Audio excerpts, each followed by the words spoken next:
Barry, please. I'd like to send my sympathy and solidarity to the peoples of Kurdistan, Turkey and Syria. Go online, open a newspaper, turn on the radio. You cannot do any of these days without reading or hearing about the far right. They have come to prominence through their organisation and support for anti-refugee protests. But who are they? The largest such party is the National Party. It is described by the Far Right Observatory as being anti-immigrant, anti-LGBTQ+, and white nationalist.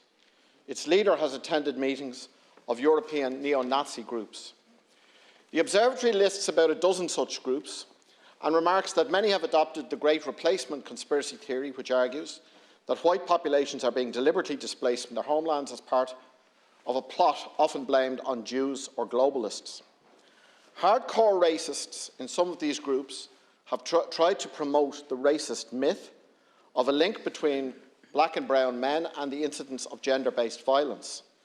These groups have never displayed any concern for the victims of gender-based violence before and are simply trying to exploit the issue for racist ends. Now, an opinion piece by Justine McCarthy in last week's Irish Times, titled "Government Needs to Acknowledge its Role in Creating Anti-Migrant Tinderbox," said the following: "The spurning of economic immigrants arriving on Irish shores while seeking special status for Ireland's own emigrants abroad is the sort of do as I say, not as I do double standard that gives succour to xenophobic agitators worming their ideology of hate into the public mindset.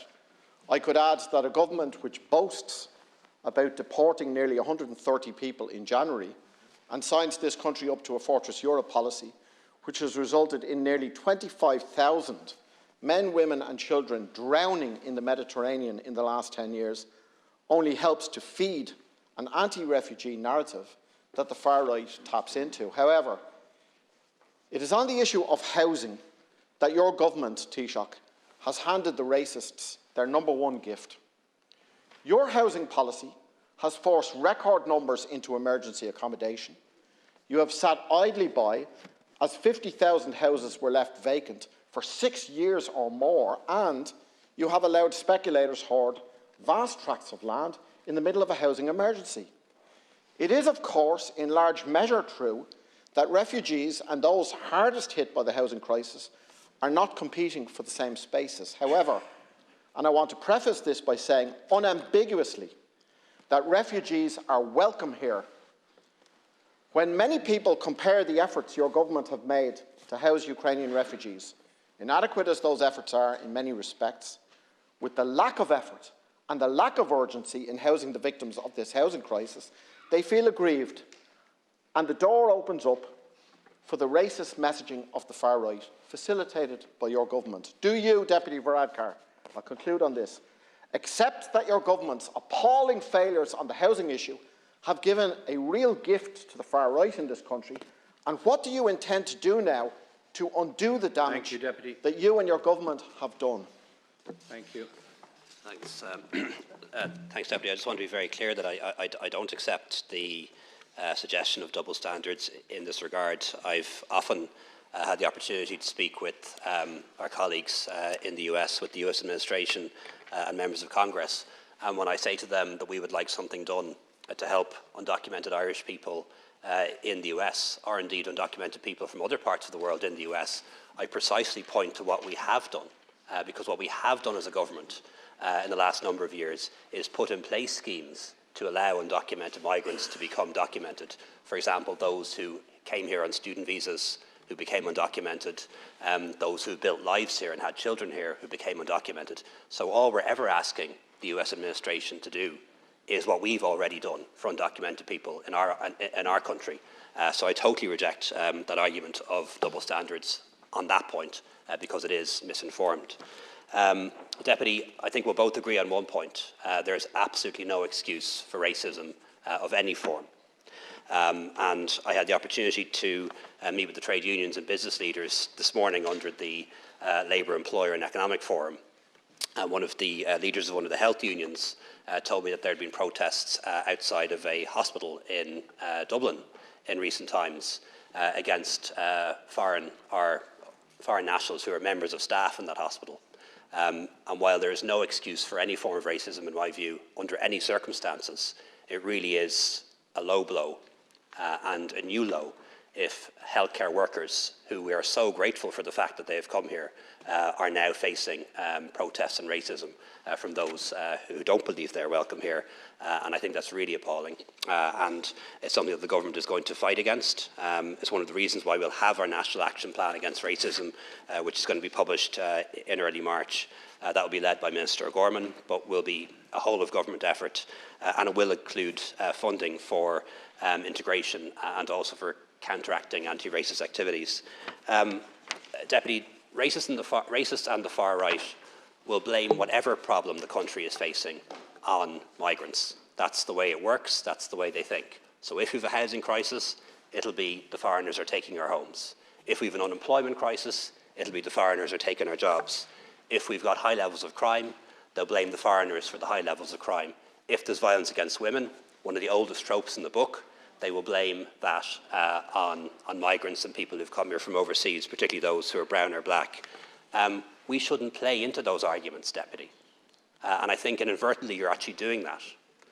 Whatever problem any country faces, they're going to blame it on the brown man or the brown woman. It's housing now. It could just as easily be unemployment. It could just as easily be crime. And I think you need to be careful, Deputy, that you don't inadvertently actually assist them in the kind of things that you're saying. Deputy. Well, I can assure the Taoiseach that I'm very careful in what I say, and I'm very clear on my message that refugees are welcome here. All refugees, including the 130 people that this state deported in the last month alone. The housing crisis, does it add to the crisis of racism in Irish society?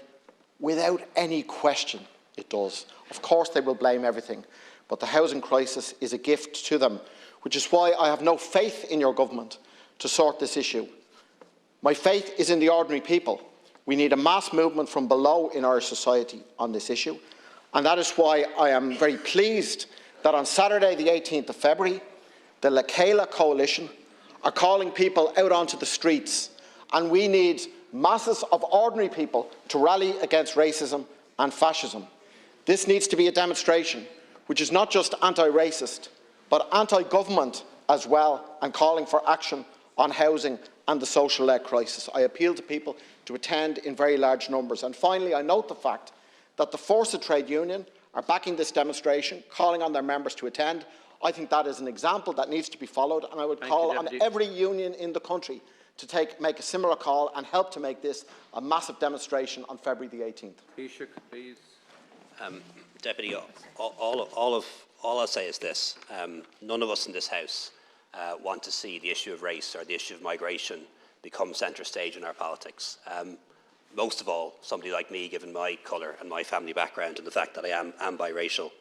And I'd just like to ask you just to consider your approach to this, and consider it carefully. And I know you're well-intentioned, and I know you're fervently anti-racist and internationalist, and I absolutely accept that. But I just ask you not to inadvertently play their game. Don't make any excuses for them. No matter what problem a country faces, the far right and racists will blame that on migrants. If we didn't have a housing crisis and we had an unemployment crisis, they'd blame that on the migrants instead. And if we didn't have an unemployment crisis, they'd blame crime on the migrants. They will always pick on whatever issue is hurting a country at a particular point in time and try to blame that on the other. And I just ask you not to make excuses for them or do anything that might inadvertently play into their arguments.